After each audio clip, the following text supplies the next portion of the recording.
যখনই কোনো ইসলামী হালাকা হবে, যখনই কোনো দিনের কথা হবে কোথাও, যে কোনো জায়গায়, সেখান থেকে আমার কর্তব্য কি? সেই জায়গাগুলো থেকে আমার পয়েন্ট খোঁজা। কি খোঁজা? সেখান থেকে আমার মিসিং যেটা, আমার যে ল্যাকিংস, আমি যে আল্লাহর সন্নিকটে যেতে পারতেছি না, শয়তানের যে ওয়াসওয়াসা আমাকে আটকে রাখতেছে বারবার, তো এই কথাগুলো থেকে যেন আমার ওই কথাটা, যেই কথাটা শুনলে বা যার উপর আমল করলে আমার ঈমান আরো শক্ত হবে, যার উপর আমল করলে আমি শয়তানের ওয়াসওয়াসা থেকে বাঁচবো।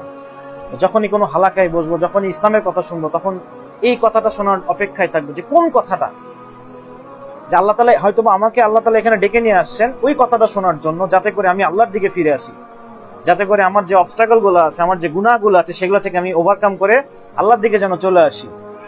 এটাই হচ্ছে দ্বীনি হালাকার বসার মেইন উদ্দেশ্য। আলহামদুলিল্লাহ, এই গ্রামে যখন প্রথম আসছি, গত 2-3 দিন আগে একটা কাজে আসছিলাম, পার্সোনাল একটা কাজে আসছিলাম।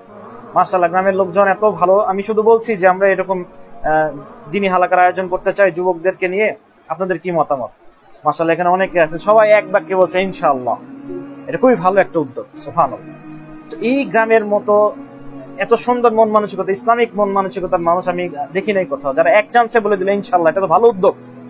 আল্লাহর কাছে কোনো বাধা কিসের? তোমরা চলে আসো। এই যে একটা উৎসাহ, এই যে একটা অনুপ্রেরণা, এই বর্তমান যুগে এগুলা এই মুরব্বীদের কাছ থেকে খুঁজে পাওয়া যায় না। বর্তমান যুগের মুরব্বীরা কথায় কথায় বাধা দেয়। যখনই কোনো যুবক দিনের দিকে আসে, দিনের কাজ করে, তখন বলে তো গেছে, শেষ, গেছে, শেষ। কিন্তু আপনারা সেটা করেন না, আলহামদুলিল্লাহ।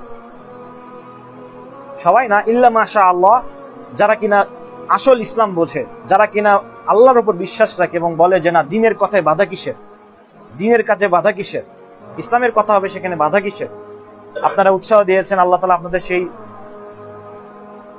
পরিপূর্ণ প্রাপ্যটা ইনশাআল্লাহ আখিরাতে আল্লাহ আপনাকে দিবে ইনশাআল্লাহ।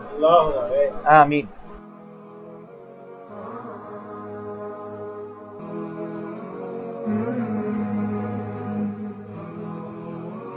Mm-hmm.